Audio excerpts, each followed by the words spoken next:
മനുഷ്യൻ്റെ ആഗ്രഹങ്ങളെക്കുറിച്ച് നമ്മളെപ്പോഴും കേൾക്കുന്നതാണ്.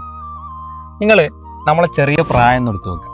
ഒരു 4ാം ക്ലാസ്സിലും 5ാം ക്ലാസ്സിലൊക്കെ പഠിക്കുന്ന സമയത്ത് നമ്മൾ ഏറ്റവും കൂടുതൽ ആഗ്രഹിച്ചിരുന്നത് എത്രയും പെട്ടെന്നൊന്ന് 10ാം ക്ലാസ്സിൽ എത്തിയാൽ മതിയായിരിക്കും എന്നുള്ളതാണ്. അവിടെ നിന്ന് കുറച്ച് കഴിഞ്ഞാൽ നമ്മൾ ആലോചിക്കുന്നത് +1 +2 കഴിഞ്ഞ് എങ്ങനെയെങ്കിലും ഒന്ന് കോളേജിൽ എത്തിയാൽ മതി എന്നുള്ളതാണ്. ഈ കോളേജിലെ 3 കൊല്ലം അവിടെ കഴിയുന്ന സമയത്ത് ഈ കോളേജ് തീരരുത് എന്ന് ചിലപ്പോൾ നമുക്ക് തോന്നിയിട്ടുണ്ടാകും. അതും കഴിഞ്ഞ് നമ്മൾ ജോലിയിലേക്കൊക്കെ ഇറങ്ങി നമ്മളെ നാട്ടിൽ നിന്ന് നമ്മുടെ ഉറ്റ സുഹൃത്തുക്കളെല്ലാം വിദേശത്തേക്ക് പോകുന്ന സമയത്ത്, ജോലി ആവശ്യത്തിന് വിദേശത്തേക്ക് പോകുന്ന സമയത്ത്, കുറേ ആളുകൾ നമ്മുടെ കൂട്ടത്തിൽ നിന്ന് കുറഞ്ഞു വരുന്ന സമയത്ത് നമ്മളപ്പം പിന്നെ ആലോചിക്കുന്നത് ആ കഴിഞ്ഞു പോയ ബാല്യം നമുക്കൊന്നും കൂടെ തിരിച്ചു കിട്ടുമോ എന്നുള്ളതായിരിക്കും. മനുഷ്യൻ്റെ ആഗ്രഹങ്ങൾ അങ്ങനെയാണ്.